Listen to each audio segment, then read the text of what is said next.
Hi, എല്ലാവർക്കും നമസ്കാരം. ഞാൻ സുബിൻ. ട്രിപ്പ് ഫാമിലിയുടെ പുതിയൊരു വീഡിയോയിലേക്ക് എല്ലാവർക്കും സ്വാഗതം. യാത്രകൾ ഇഷ്ടപ്പെടുന്ന എല്ലാവരുടെയും ഒരു സ്വപ്നമാണ് ഒരിക്കലെങ്കിലും ഒരു ലഡാക്ക് യാത്ര പോകണമെന്നുള്ളത്. ഈ വർഷത്തെ ലഡാക്ക് സീസൺ സ്റ്റാർട്ട് ചെയ്യാറായിക്കൊണ്ടിരിക്കുകയാണെന്നുള്ള കാര്യവും എല്ലാവർക്കും അറിയാം. കഴിഞ്ഞ വർഷം, അതായത് 2018 സെപ്റ്റംബറിൽ ഒരു ലഡാക്ക് യാത്ര പോകാനുള്ള ഭാഗ്യം എനിക്കുണ്ടായിരുന്നു.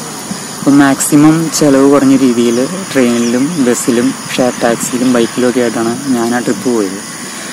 മൊത്തം 18 ദിവസം കൊണ്ട് പൂർത്തിയാക്കിയ യാത്രയ്ക്ക് എനിക്ക് ആകെ ചിലവായത് 15,000 രൂപയിൽ താഴെയാണ്. കറക്റ്റായിട്ട് പറഞ്ഞു കഴിഞ്ഞാൽ 14,835 രൂപ.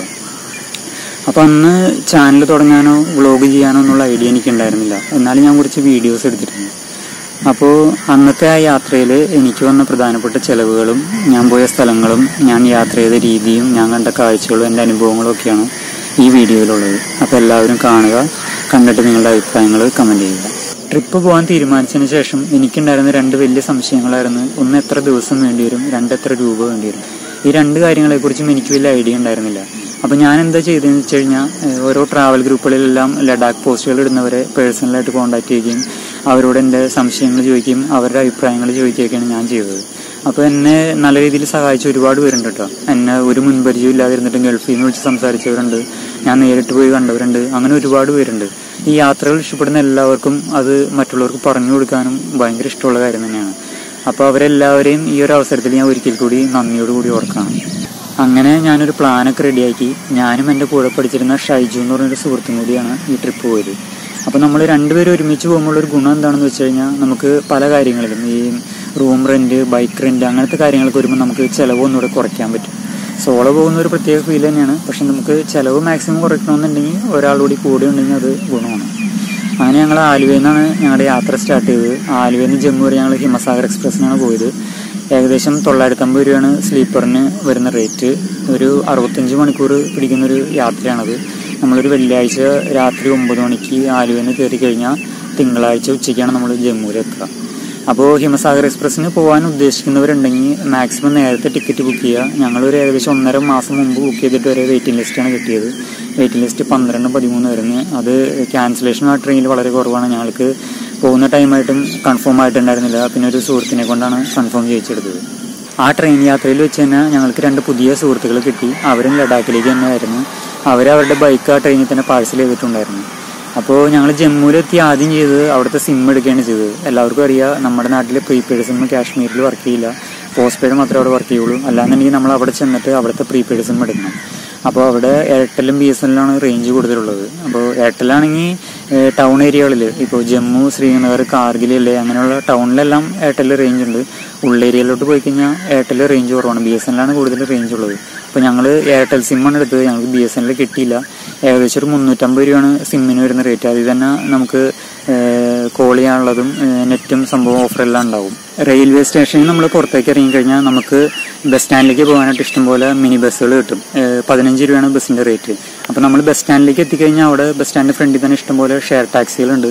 അപ്പോൾ അവർ നമ്മളെ വിളിച്ചുകൊണ്ടിരിക്കും ശ്രീനഗറിലേക്ക്. അപ്പോൾ അവർ 600-650 അങ്ങനെയൊക്കെയാണ് അവർ പറയുന്ന റേറ്റ്. അപ്പോൾ നമുക്ക് താല്പര്യം ഉണ്ടെങ്കിൽ അതിൽ പോകാം, അല്ലാന്നുണ്ടെങ്കിൽ ബസ്സിന് പോവാം. ഞങ്ങൾ സ്ലീപ്പർ ബസ്സിനാണ് പോയത്. 500 രൂപയായിരുന്നു ബസ്സിൻ്റെ റേറ്റ്.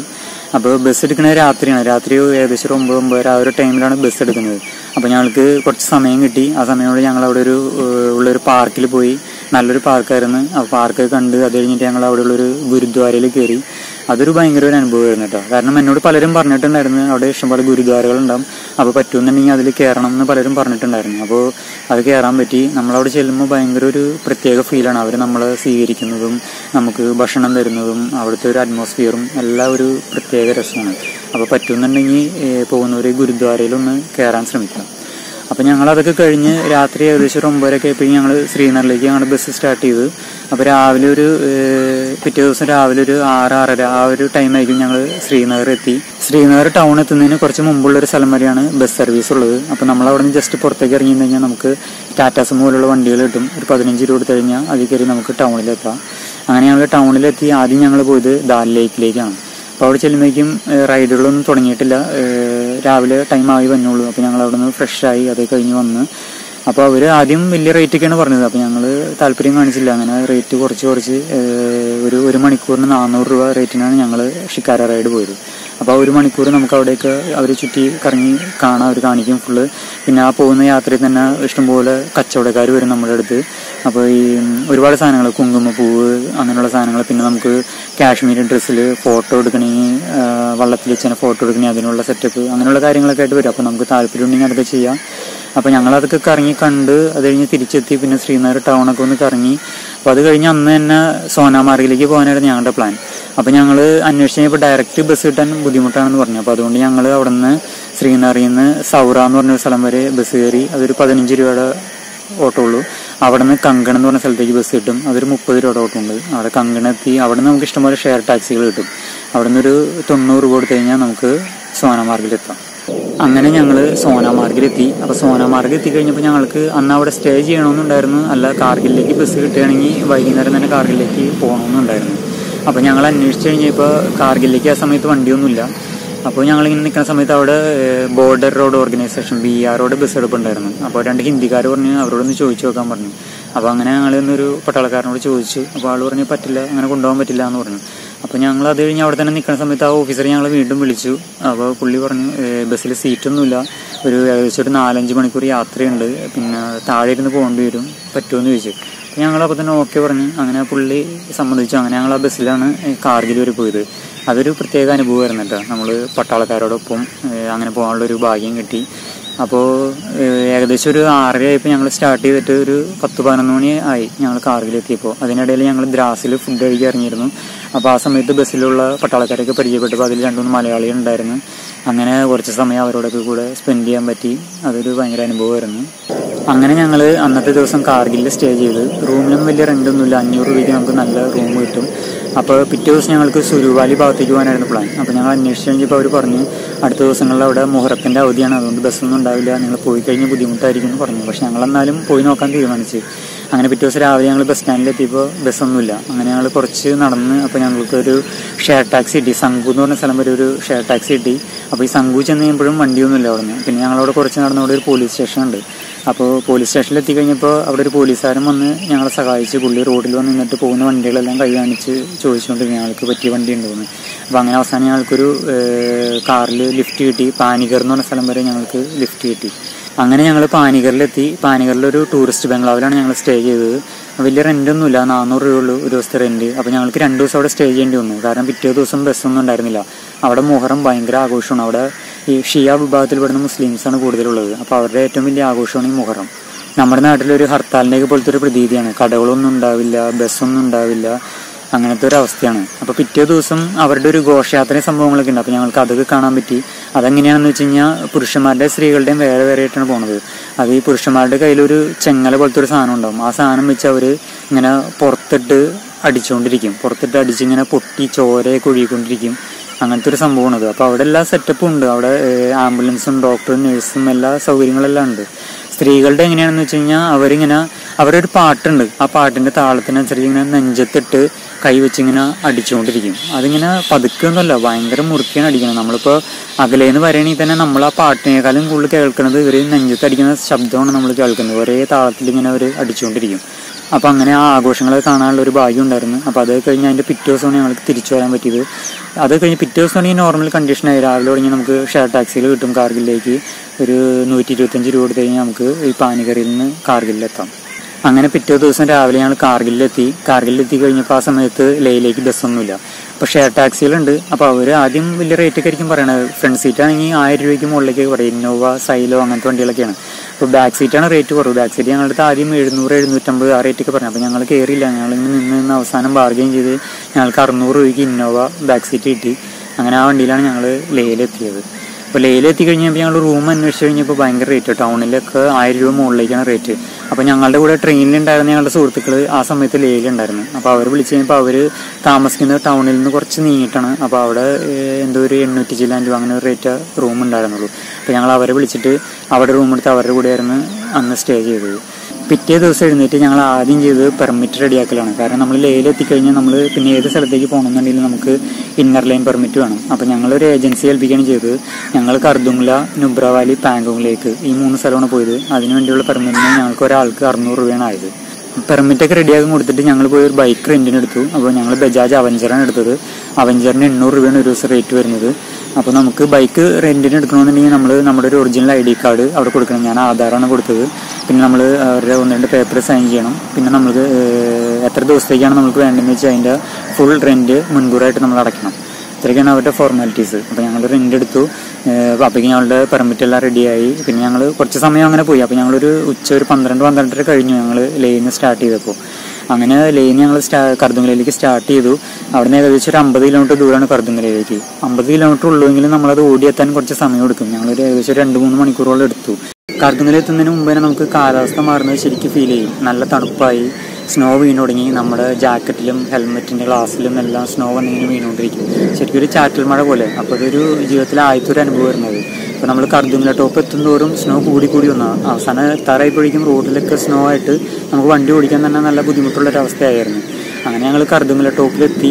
അവിടെ എത്തിക്കഴിഞ്ഞപ്പോഴുള്ളൊരു ഫീൽ അത് പറഞ്ഞറിയിക്കാൻ പറ്റില്ല. നമ്മുടെ ജീവിതത്തിലെ ഏറ്റവും വലിയൊരു ആഗ്രഹം സാധിച്ചതിൻ്റെയും പിന്നെ അത് അവിടെ എത്തി അത് നമ്മൾ അനുഭവിച്ച് തന്നെ അറിയണം. അവിടെ എത്തുമ്പോഴുള്ളൊരു ഫീൽ അത് അനുഭവിച്ച് തന്നെ മനസ്സിലാക്കുക.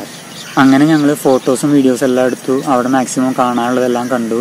അപ്പോൾ കർദുങ്കല ടോപ്പിൽ തന്നെ ഒരു കോഫി ഷോപ്പ് ഉണ്ട് കേട്ടോ. 40 രൂപയാണ് അവിടെ ഒരു ചായയുടെ റേറ്റ്. അത് നമുക്കൊട്ടും കൂടുതലായിട്ട് തോന്നില്ല. കാരണം അത്രയും തണുത്ത് മരവിച്ച് നിൽക്കുമ്പോൾ ഒരു ചായ കിട്ടുമ്പോഴുള്ളൊരു ഫീല് അത് അനുഭവിച്ചാലേ മനസ്സിലാവുള്ളൂ. അപ്പോൾ നമുക്ക് അതിൽ കൂടുതലായിട്ട് തോന്നില്ല. 2 ചായയാണ് ഞാൻ അവിടെ വെച്ച് തന്നെ കുടിച്ചത്. അപ്പോൾ അത് കഴിഞ്ഞ് ഞങ്ങൾ ഏകദേശം ഒരു 3 മണിയായിരുന്നു അവിടെ എത്തിപ്പോയി. ഏകദേശം ഒരു 4 മണിയോളം ഞങ്ങളവിടെ 1 മണിക്കൂറോളം ഞങ്ങളവിടെ സ്പെൻഡ് ചെയ്തു. ഞങ്ങൾക്ക് AMSൻ്റെ യാതൊരു പ്രോബ്ലം ഉണ്ടായില്ല കേട്ടോ. അത് തലേദിവസം ഞങ്ങൾ മെഡിസിൻ കഴിച്ചിരുന്നു. അതുകൊണ്ടാണോ എന്താണെന്ന് അറിയില്ല. അതിൻ്റെ യാതൊരു ബുദ്ധിമുട്ടും ഞങ്ങൾക്ക് ഫീൽ ചെയ്തില്ല. അങ്ങനെ ഏകദേശം ഒരു 4 മണി കഴിഞ്ഞപ്പോൾ ഞങ്ങൾ നുബ്ര വാലിയിലേക്ക് സ്റ്റാർട്ട് ചെയ്തു. അപ്പം ഞങ്ങളുടെ കൂടെ ഉണ്ടായിരുന്നവർ അവിടെ വരെ ഉണ്ടായിരുന്നുള്ളൂ. അവർ തിരിച്ച് ലേയിലേക്ക് തന്നെ പോകാനായിരുന്നു അവരുടെ പ്ലാൻ. അപ്പോൾ ഞങ്ങൾ നുബ്രയിലേക്ക് സ്റ്റാർട്ട് ചെയ്തു. അപ്പോൾ അത് കഴിഞ്ഞപ്പോൾ വണ്ടി നമുക്കൊട്ടും ഓടിക്കാൻ പറ്റാത്തൊരവസ്ഥ. കാരണം റോഡ് ഫുള്ള് സ്നോ വീണിട്ട് ഒരു രക്ഷയില്ല. നമുക്ക് കൺട്രോൾ ചെയ്യാൻ പറ്റുന്നില്ല.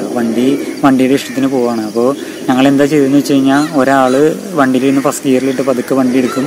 ഒരാൾ ബാക്കിൽ വണ്ടിയിൽ പിടിച്ചുകൊണ്ട് പതുക്കെ വണ്ടിയുടെ പുറകെ നടക്കും. അങ്ങനെ മാറിയാണ് ഞങ്ങളൊരു ഏകദേശം ഒരു 2-3 കിലോമീറ്ററോളം അങ്ങനെയാണ് ഞങ്ങൾ പോയത്. അപ്പോൾ അത് കഴിഞ്ഞിട്ട് പിന്നെ കുഴപ്പമുണ്ടായില്ല. പിന്നെ റോഡിൽ അങ്ങനെ സ്നോ ഉണ്ടായിരുന്നില്ല. എന്നാലും ഞങ്ങളുടെ കുറേ സമയം അങ്ങനെ പോയി. അപ്പോൾ 4 മണി കഴിഞ്ഞ് അവിടെ നിന്ന് സ്റ്റാർട്ട് ചെയ്തു. പിന്നെ ഞങ്ങൾക്ക് അന്ന് നുബ്ര വാലിയിൽ സ്റ്റേ ചെയ്യാനാണ് ഞങ്ങൾ ഉദ്ദേശിച്ചിരുന്നത്. പക്ഷേ ഞങ്ങൾക്ക് അവിടെ ഒരു ഓടി എത്തിയില്ല. ഞങ്ങൾ വൈകിട്ടൊരു 6-6:30 ആ ഒരു ടൈമായിപ്പോയി. ഞങ്ങൾ കർദുങ്കലയുടെ താഴെയുള്ള കർദുങ് എന്ന് പറഞ്ഞൊരു വില്ലേജ് വരെ ഞങ്ങൾ എത്തിയുള്ളൂ. അപ്പോൾ അവിടെ എത്തിയപ്പോഴേക്കും ഞങ്ങൾ നല്ല ക്ഷീണിച്ചിരുന്നു അന്ന്. അപ്പോൾ അവിടെ ഞങ്ങൾക്കൊരു ഹോം സ്റ്റേ കിട്ടി. അപ്പോൾ അന്വേഷണം കഴിഞ്ഞപ്പോൾ 200 രൂപ റെൻ്റ് ഉള്ളൂ. അങ്ങനെ ഞങ്ങൾ അവിടെ സ്റ്റേ ചെയ്തു. ഒരു ബുദ്ധമത വിശ്വാസികളായ ഒരു കപ്പിൾസ് ആയിരുന്നു അത്. അവരുടെ മക്കളൊക്കെ വേറെ സ്ഥലങ്ങളിൽ പഠിക്കുമായിരുന്നു. അവർ മാത്രമേ ഉണ്ടായിരുന്നുള്ളൂ. അപ്പോൾ അതൊരു ഭയങ്കര അനുഭവമായിരുന്നു. കാരണം അവിടെ ചെന്ന് ഞങ്ങൾ റൂമൊക്കെ കണ്ടതിനേക്കാളും അവരുടെ അടുക്കള കണ്ടു കഴിഞ്ഞപ്പോഴാണ് ഞങ്ങൾക്ക് കൂടുതൽ സന്തോഷമായത്. കാരണം ആ അടുക്കളയുടെ നടുക്ക് തന്നെ ഒരു അടുപ്പുണ്ട്. അതായത് വിറകൊന്നും ഉപയോഗിച്ച് കത്തിക്കണമല്ല, വേറെ ഒരു സാധനം അവർ വെയിലത്തിട്ട് ഉണക്കിയെടുത്തിട്ട് കത്തിക്കുന്നതാണ്. അപ്പോൾ അതിൻ്റെ സൈഡിൽ പോയിരുന്ന ചൂട് കൊണ്ടപ്പോൾ കിട്ടിയൊരു സുഖം അത് പറഞ്ഞറിയിക്കാൻ പറ്റില്ല. കാരണം അത്രയും തണുത്ത് മരവിച്ചാണ് അവിടെ ചെന്നത്. ഞങ്ങൾ കുറേ നേരം ആ അടുപ്പിൻ്റെ സൈഡിൽ തന്നെയായിരുന്നു. അങ്ങനെ അവിടെ ഇരുന്ന് തന്നെ ഞങ്ങൾ ഫുഡൊക്കെ കഴിച്ചു. അവർ നമുക്ക് ഫുഡൊക്കെ പറഞ്ഞ് ഉണ്ടാക്കി തരും. ഞങ്ങൾ ഓംലെറ്റ്, മാഗി അങ്ങനത്തെ ഐറ്റംസൊക്കെയാണ് കഴിച്ചത്. അപ്പോൾ അങ്ങനെ ഞങ്ങൾ അന്നത്തെ ദിവസം അവിടെ സ്പെൻഡ് ചെയ്തു. അങ്ങനെ ഞങ്ങൾ പിറ്റേ ദിവസം നുബ്ര വാലിയിലേക്കുള്ള യാത്ര സ്റ്റാർട്ട് ചെയ്തു. അപ്പോൾ രാവിലെ ഞങ്ങൾ അവിടെ നിന്ന് ഇറങ്ങുമ്പോൾ തുടങ്ങി ചെറുതായിട്ട് ചാറ്റൽ മഴ ഉണ്ടായിരുന്നു. അത് അന്നത്തെ ദിവസം ഫുള്ളുണ്ടായിരുന്നു. അപ്പോൾ ഞങ്ങൾ അവിടെ നിന്ന് നേരെ ഇറങ്ങി നുബ്ര വാലിയിലെ ഡിസ്ട്രിക്റ്റിലേക്കാണ് ഞങ്ങൾ ആദ്യം പോയത്. അപ്പോൾ അവിടെ ചെന്ന് കഴിഞ്ഞപ്പോൾ നമ്മൾ ലേന്ന് വിട്ട് പോന്നു കഴിഞ്ഞാൽ പിന്നെ ആകെ പെട്രോൾ പമ്പ് ഉള്ളത് ഡിസ്ട്രിക്റ്റിലാണ്. അവിടെ ചെന്ന് ഞങ്ങൾ വണ്ടി ഫുൾ ടാങ്ക് പെട്രോൾ അടിച്ചു. ഒരു 5 ലിറ്ററിൻ്റെ ക്യാൻ ഉണ്ടായിരുന്നു, അതും ഫില്ല് ചെയ്തു. അപ്പോൾ അത് കഴിഞ്ഞിട്ട് അവിടെ നിന്ന് കുറച്ച് ഒരു 7 കിലോമീറ്റർ പോവുകയാണെങ്കിൽ ഹുണ്ടർ എന്ന് പറഞ്ഞൊരു സ്ഥലമുണ്ട്. അപ്പോൾ അങ്ങോട്ട് പോകാൻ പ്ലാൻ ഉണ്ടായിരുന്നെങ്കിലും പിന്നെ ഞങ്ങളത് വേണ്ടാന്ന് വെച്ചു. അപ്പോൾ ഡിസ്ട്രിക്റ്റിൽ പിന്നെ ഒരു മൊണാസ്ട്രി ഉണ്ട്. അത് നല്ലൊരു മൊണാസ്ട്രിയാണ്. കാരണം ഭയങ്കര ഹൈറ്റിലാണ് അതിരിക്കുന്നത്. അപ്പോൾ നമ്മൾ അതിൻ്റെ മുകളിൽ കയറി കഴിഞ്ഞാൽ നമുക്ക് ഒരുപാട് കാഴ്ചകൾ കാണാൻ പറ്റും. അപ്പോൾ ഞങ്ങൾ ആ മൊണാസ്ട്രി കയറി കണ്ടു. അത് കഴിഞ്ഞ് ഞങ്ങൾ നേരെ അവിടെ നിന്ന് പാങ്കോങ്ങിലേക്കുള്ള യാത്ര സ്റ്റാർട്ട് ചെയ്തു. അങ്ങനെ നമ്മൾ പാങ്കോങ് റൂട്ട് കയറി കഴിയുമ്പോൾ നമുക്ക് റോഡിൻ്റെയും മലകളുടെ എല്ലാം രൂപവും സ്വഭാവവും എല്ലാം മാറി വരുന്നത് ശരിക്കും മനസ്സിലാവും. കാരണം ചില ഭാഗത്തേക്ക് എത്തുമ്പോൾ മലകൾ കംപ്ലീറ്റ് പാറക്കല്ലുകളാണ്. അപ്പോൾ അതിൽ നിന്ന് തന്നെ കല്ലുകൾ ഇങ്ങനെ പൊടിഞ്ഞ് മിറ്റൽ പോലെ കഷ്ണങ്ങൾ നമ്മുടെ വണ്ടിയുടെ സൈഡ് വരെയൊക്കെ ചിലപ്പോൾ ഒന്ന് വീഴുണ്ടാവും, ചെറിയ കല്ലുകൾ. ചില ഭാഗത്തൊക്കെ ചെല്ലുമ്പോൾ വലിയ പാറക്കല്ലുകൾ വരെ റോഡിൽ വന്ന് വീണടക്കുണ്ടാവും. പിന്നെ ചില ഭാഗത്തൊക്കെ റോഡ് കുറച്ച് മോശമാണ്. അപ്പോൾ അങ്ങനെ ആ പാങ്കോങ്ങിലേക്കുള്ള യാത്രയിൽ തന്നെ ഞങ്ങൾക്ക് 2 മലയാളി സുഹൃത്തുക്കളെ കിട്ടി.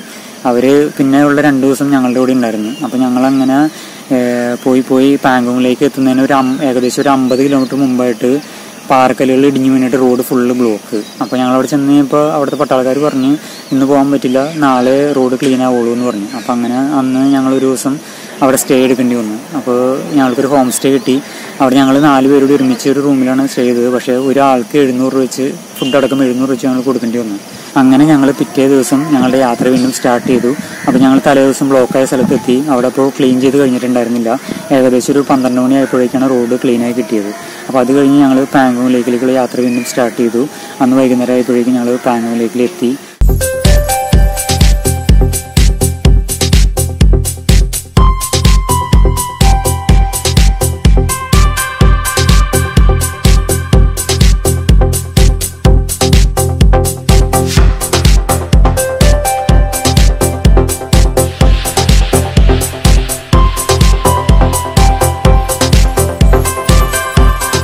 ലേക്ക് കാണാനൊരു പ്രത്യേക ഭംഗിയാണല്ലോ. നമ്മളവിടെ ചെന്ന് കഴിയുമ്പോൾ നല്ല തണുപ്പും നല്ല കാറ്റും ഒരു പ്രത്യേക ഫീലാണ്. നമ്മുടെ അമീർ ഖാൻ്റെ 3 Idiots സിനിമയുടെ ക്ലൈമാക്സ് ഷൂട്ട് ചെയ്തിരിക്കുന്നത് അവിടെയാണ്. അപ്പോൾ അതിനുശേഷം അവിടുത്തെ മിക്ക കടകളുടെയും ഹോം സ്റ്റേകളുടെ എല്ലാം പേര് ആ സിനിമയുടെ തന്നെയാണ്. സിനിമയുടെ കുറേ പോസ്റ്ററുകളും കാര്യങ്ങളൊക്കെ അവിടെ നമുക്ക് കാണാം. അപ്പോൾ ഞങ്ങൾക്ക് അവിടെ ലേക്കിൻ്റെ ഫ്രണ്ടിൽ തന്നെ ഒരു കോട്ടേജ് കിട്ടി. അപ്പോൾ ഞങ്ങൾക്ക് 4 പേർ കൂടിയും 1200 രൂപയാണ് റേറ്റ് ആയത്. പിറ്റേ ദിവസം വെളുപ്പിന് തന്നെ എണീറ്റിട്ട് ഞങ്ങൾ പാങ്കോങ് ലേക്കിലെ സൺറൈസ് കാണാൻ പോയി. അതൊരിക്കലും മറക്കാൻ പറ്റാത്തൊരു അനുഭവമായിരുന്നു. കാരണം തണുത്ത് മരവിച്ച് പോണ പോലത്തെ തണുപ്പത്ത് ആ ലേക്കിൻ്റെ ഫ്രണ്ടിൽ വെളുപ്പിന് പോയി ചെന്നിരുന്ന് കണ്ട സൺറൈസ് അതൊരിക്കലും മറക്കില്ല. നമ്മൾ പാങ്കോങ് ലേക്ക് പോകുന്നുണ്ടെങ്കിൽ ആ സൺറൈസ് മിസ്സാക്കരുത്. അങ്ങനെ ഞങ്ങൾ സൺറൈസ് ഒക്കെ കണ്ടു. അത് കഴിഞ്ഞ് ബ്രേക്ക്ഫാസ്റ്റ് ഒക്കെ കഴിച്ചു. അത് കഴിഞ്ഞ് ലേയിലേക്കുള്ള ഞങ്ങളുടെ യാത്ര സ്റ്റാർട്ട് ചെയ്തു. അപ്പോൾ പാങ്കോങ് ലേക്കിൽ നമ്മൾ ലേയിലേക്ക് വരുന്നത് ചങ്ല പാസ് വഴിയാണ്. അപ്പോൾ അതിന് തൊട്ട് മുമ്പുള്ള 2 ദിവസം സ്നോ കൂടുതലായിട്ട് ചങ്ല പാസ് അടച്ചിട്ടേക്കായിരുന്നു. അന്നത്തെ ദിവസം അത് ഓപ്പൺ ആയിട്ടുണ്ടായിരുന്നുള്ളൂ. അപ്പോൾ അങ്ങനെ ഞങ്ങൾ ചങ്ല പാസിലേക്കുള്ള റൂട്ട് കയറി. ആ റൂട്ട് കയറി കഴിഞ്ഞപ്പോൾ പിന്നെ നമ്മൾ അത്ര ദിവസം കണ്ട പോലത്തെ കാഴ്ചകളല്ല. Full snow. Road just clean ചെയ്തേക്കണ കാരണം റോഡിൽ വലിയ കുഴപ്പമില്ല. പക്ഷേ റോഡിൻ്റെ 2 സൈഡിലും ഏകദേശം 1 അടിയോളം പൊക്കത്തിൽ സ്നോ കിടക്കുകയാണ്. നമ്മൾ അവിടെ കടകളോ വേറെ വണ്ടികളോ ഒന്നും തന്നെ ഇല്ല. വണ്ടികൾ വല്ലപ്പോഴേക്ക് വരുള്ളൂ. നല്ല റോഡാണ്. നമ്മളിങ്ങനെ പോയിക്കൊണ്ടിരിക്കുമ്പോൾ ചുറ്റും സ്നോ മാത്രം. ഫുള്ള് മലകൾ സ്നോയിൽ മുങ്ങി കിടക്കണം. അത് അങ്ങനത്തെ ഒരു കാഴ്ച ജീവിതത്തിൽ ആദ്യമായിട്ട് കാണണം. അത് കുറേ ദൂരം അങ്ങനെ തന്നെ. അതൊരു വല്ലാത്തൊരു ഫീലായിരുന്നു. അങ്ങനെ ഞങ്ങൾ അന്നത്തെ ദിവസം വൈകുന്നേരം ആയപ്പോഴേക്കും ലേയിൽ തിരിച്ചെത്തി. അപ്പോൾ ഞങ്ങളുടെ ബൈക്ക് കൊണ്ടുപോയി കൊടുത്തു. അപ്പോൾ ഞങ്ങൾ 3 ദിവസത്തേക്കാണ് റെൻറ്റ് എടുത്തിരുന്നത്. ഞങ്ങൾക്ക് ഒരു ദിവസം കൂടി കൂടുതലായി. അതുകൊണ്ട് ഒരു ദിവസം കൂടി റെൻറ്റ് എക്സ്ട്രാ കൊടുക്കേണ്ടി വന്നു. അപ്പോൾ അത് കഴിഞ്ഞിട്ട് ഞങ്ങൾക്ക് മണാലി വഴി തിരിച്ചു വരാനായിരുന്നു പ്ലാൻ. പക്ഷേ അപ്പോഴേക്കും മണാലിയിൽ മഴയും വെള്ളപ്പൊക്കവും പ്രശ്നങ്ങളൊക്കെ ആയിട്ട് മണാലിക്ക് വണ്ടിയൊന്നുമില്ല. റോത്തം പാസ് എല്ലാം അടച്ചു. അപ്പോൾ അതുകൊണ്ട് ഞങ്ങൾ കാർഗിൽ വഴി തന്നെയാണ് തിരിച്ചു വന്നത്. അപ്പോൾ ഞങ്ങൾ നേരെ പോയിട്ട് കാർഗിലേക്കുള്ള ബസ് ബുക്ക് ചെയ്തു. അപ്പോൾ പിറ്റേ ദിവസം രാവിലെ ഒരു 5:30 ആ ഒരു ടൈമിലാണ് ബസ് എടുക്കുന്നത്. അപ്പോൾ ബസ്സിന് റേറ്റ് വരുന്നത് 400 രൂപയാണ്. അപ്പോൾ ഞങ്ങൾ ആ ബസ്സുകാരോട് ചോദിച്ചിട്ട് അന്നത്തെ ദിവസം ഞങ്ങൾ ആ ബസ്സിൽ തന്നെയാണ് സ്റ്റേ ചെയ്തത്. അതും ഒരു വ്യത്യസ്തമായ ഒരു അനുഭവമായിരുന്നു. അങ്ങനെ പിറ്റേ ദിവസം കാർഗിലിലേക്കുള്ള യാത്ര സ്റ്റാർട്ട് ചെയ്തു. ഏകദേശം ഒരു ഉച്ചയായപ്പോഴേക്കും ഞങ്ങൾ തിരിച്ച് കാർഗിലിലെത്തി. അപ്പോൾ കാർഗിലിലെത്തിയിട്ട് ഞങ്ങൾ അപ്പോൾ തന്നെ ശ്രീനഗറിലേക്കുള്ള ബസ് ബുക്ക് ചെയ്തു. അതും ബസ്സിന് സെയിം 400 രൂപ തന്നെയാണ് റേറ്റ് വരുന്നത്. അപ്പോൾ ആ ബസ് എടുക്കുന്നത് രാത്രി ഒരു 9:10 മണി ആ സമയത്താണ് ബസ് എടുക്കുന്നത്. അപ്പോൾ ഞങ്ങൾ കാർഗിൽ ജസ്റ്റ് ഒന്ന് ഫ്രഷായി പിന്നെ കാർഗിൽ ടൗണൊക്കെ ഒന്നുകൂടിയും കറങ്ങി കണ്ടു. അത് കഴിഞ്ഞ് രാത്രി ഞങ്ങൾ ശ്രീനഗറിലേക്ക് യാത്ര സ്റ്റാർട്ട് ചെയ്തു. പിറ്റേ ദിവസം വെളുപ്പിന് ഒരു 6 മണി 6:30 ആ ഒരു ടൈം ആയപ്പോഴേക്കും ഞങ്ങൾ ശ്രീനഗർ എത്തി. ശ്രീനഗറിൽ നിന്ന് ഷെയർ ടാക്സിയിലായിരുന്നു ഞങ്ങൾ ജമ്മുവിലേക്ക് പോയത്. 500 രൂപയായിരുന്നു അതിൻ്റെ റേറ്റ്. ഒരു ട്രാവലറായിരുന്നു. അപ്പോൾ ആ യാത്രയിൽ അന്നത്തെ ദിവസം ഉച്ചയ്ക്ക് ഞങ്ങൾക്കൊരു മലയുടെ മുകളിൽ വെച്ച് ബ്ലോക്ക് കിട്ടി. മലയുടെ സൈഡ് ഇടിഞ്ഞ് വീണിട്ട് മൊത്തം ബ്ലോക്കായിരുന്നു. അത് ഉച്ച തുടങ്ങി ഒരു സന്ധ്യ ആവുന്ന വരെ ടൈം ബ്ലോക്കിൽ കിടക്കേണ്ടി വന്നു. അങ്ങനെ ഞങ്ങൾ രാത്രി ജമ്മുവിലെത്തി കഴിഞ്ഞിട്ട് ഞങ്ങൾ പിറ്റേ ദിവസം ട്രെയിനാണ് ഡൽഹിയിലേക്ക് പോയത്. അപ്പോൾ ഞങ്ങൾ അവിടെ ചെന്ന് സ്ലീപ്പർ ബുക്ക് ചെയ്തു. 325 രൂപയാണ് ജമ്മുവിന് ഡൽഹി സ്ലീപ്പറിന് വരുന്ന റേറ്റ്. അങ്ങനെ ഞങ്ങൾ പിറ്റേ ദിവസം രാവിലെ സ്റ്റാർട്ട് ചെയ്തിട്ട് വൈകുന്നേരം ആയപ്പോഴേക്കും ഞങ്ങൾ ഡൽഹി എത്തി. അങ്ങനെ ഞങ്ങൾ അന്നത്തെ ദിവസം ഡൽഹിയിൽ സ്റ്റേ ചെയ്തു. 700 രൂപയായിരുന്നു റൂമിന് വന്ന റേറ്റ്. അപ്പോൾ ആ റൂമിൽ നിന്നാണ് പിറ്റേ ദിവസത്തേക്കുള്ള റിട്ടേൺ ടിക്കറ്റ് ഞങ്ങൾ ബുക്ക് ചെയ്തത്. അപ്പോൾ വെയിറ്റ് ലിസ്റ്റ് ആയിരുന്നെങ്കിലും ഭാഗ്യത്തിന് അത് കൺഫേം ആയി കിട്ടി. അങ്ങനെ പിറ്റേ ദിവസത്തെ കേരള എക്സ്പ്രസ്സിൽ കയറി ഞങ്ങൾ തിരിച്ച് നാട്ടിലേക്ക് പോന്നു. ഞങ്ങൾ പ്ലാൻ ചെയ്തപ്പോൾ ഡൽഹിയും മണാലിയും കൂടി ഉൾപ്പെടുത്തി 21 ദിവസത്തെ പ്ലാനാണ് റെഡിയാക്കിയത്. പക്ഷെ അത് രണ്ടും ഒഴിവായതുകൊണ്ട് 18 ദിവസം കൊണ്ട് ഞങ്ങൾ ട്രിപ്പ് പൂർത്തിയാക്കി തിരിച്ചെത്തി. ട്രിപ്പ് കഴിഞ്ഞ് തിരിച്ചെത്തിയതിന് ശേഷം ഞാൻ ഫേസ്ബുക്കിലെ സഞ്ചാരി ഗ്രൂപ്പിൽ ഒരു പോസ്റ്റ് ഇട്ടിരുന്നു. അതിൽ എനിക്ക് മൊത്തം ചിലവായ 14,835 രൂപയുടെയും ഡീറ്റെയിൽസ് ഉണ്ട്. അപ്പോൾ അതിൻ്റെ ലിങ്ക് ഞാൻ താഴെ കൊടുക്കുന്നുണ്ട്. ആർക്കെങ്കിലും വേണമെന്നുണ്ടെങ്കിൽ കൂടുതൽ ഡീറ്റെയിൽസ് അറിയണമെന്നുണ്ടെങ്കിൽ അത് ചെക്ക് ചെയ്യാം. പിന്നെ ഈ വീഡിയോയിൽ പറഞ്ഞിരിക്കുന്ന കാര്യങ്ങളോ എൻ്റെ യാത്രയായിട്ട് ബന്ധപ്പെട്ട എന്തെങ്കിലും കാര്യങ്ങളോ ആർക്കെങ്കിലും കൂടുതൽ അറിയണമെന്നുണ്ടെങ്കിൽ എന്നെ കോൺടാക്ട് ചെയ്യാം. എൻ്റെ നമ്പർ ഞാൻ താഴെ കൊടുക്കുന്നുണ്ട്. ലഡാക്ക് ട്രിപ്പ് പോകാൻ ആഗ്രഹിക്കുന്നവരോട് എനിക്ക് പറയാനുള്ളത്, നമ്മൾ ആദ്യം നല്ലൊരു പ്ലാൻ റെഡിയാക്കുക. നമ്മൾ പോയിട്ടുള്ളവരോട് അഭിപ്രായങ്ങളെല്ലാം ചോദിച്ചിട്ട് നമുക്ക് പോകേണ്ട സ്ഥലങ്ങളും റൂട്ടെല്ലാം ഫിക്സ് ചെയ്തിട്ട് നല്ലൊരു പ്ലാൻ റെഡിയാക്കുക. അതനുസരിച്ച് കാര്യങ്ങൾ ചെയ്യുക. നമ്മുടെ പ്ലാൻ അനുസരിച്ച് തന്നെ എല്ലാം നടക്കണമെന്നില്ല. ചിലപ്പോൾ വ്യത്യാസങ്ങളൊക്കെ വരാം. എന്നാലും നമുക്ക് നല്ലൊരു പ്ലാൻ വേണം. പിന്നെ നമ്മൾ കുറച്ച് കാര്യങ്ങളൊക്കെ ശ്രദ്ധിക്കുകയാണെങ്കിൽ നമുക്ക് കുറച്ച് ചിലവൊക്കെ കുറയ്ക്കാൻ പറ്റും. കാരണം ഇപ്പോൾ നമ്മൾ ട്രെയിനിലേക്കാണ് പോകണമെന്നുണ്ടെങ്കിൽ നമ്മൾ അത്യാവശ്യം കുറച്ച് ബേക്കറി ഐറ്റംസ്, പെട്ടെന്ന് കേടാവാത്ത എന്തെങ്കിലും ഐറ്റംസ്, പിന്നെ കുറച്ച് ഡ്രൈ ഫ്രൂട്ട്സ് അങ്ങനത്തെ സാധനങ്ങളൊക്കെ കൊണ്ടുപോവുകയാണെങ്കിൽ നമുക്ക് പുറത്തുനിന്നുള്ള ഭക്ഷണം കുറച്ചൊക്കെ കുറയ്ക്കാൻ പറ്റും. പിന്നെ നമുക്ക് എല്ലാ സ്ഥലത്തുനിന്നും ഫുഡ് മേടിക്കാനൊന്നും പറ്റിയെന്നല്ല. അപ്പോൾ നമുക്ക് ഈ കയ്യിൽ കുറച്ച് എന്തെങ്കിലുമൊക്കെ ഉണ്ടെങ്കിൽ നമുക്കത് വെച്ച് അഡ്ജസ്റ്റ് ചെയ്യാനൊക്കെ പറ്റും. അപ്പോൾ ലഡാക്ക് യാത്ര പോകാൻ വേണ്ടി പ്ലാൻ ചെയ്തുകൊണ്ടിരിക്കുന്ന എല്ലാവർക്കും എല്ലാവിധ ആശംസകളും നേർന്നുകൊണ്ട് ഞാൻ ഈ വീഡിയോ അവസാനിപ്പിക്കുകയാണ്. അപ്പോൾ നിങ്ങൾക്ക് ഈ വീഡിയോ ഇഷ്ടപ്പെട്ടെങ്കിൽ ലൈക്ക് ചെയ്യുക, ഷെയർ ചെയ്യുക. ഈ ചാനൽ സബ്സ്ക്രൈബ് ചെയ്തിട്ടില്ലെങ്കിൽ സബ്സ്ക്രൈബ് ചെയ്യുക, സപ്പോർട്ട് ചെയ്യുക. ബൈ.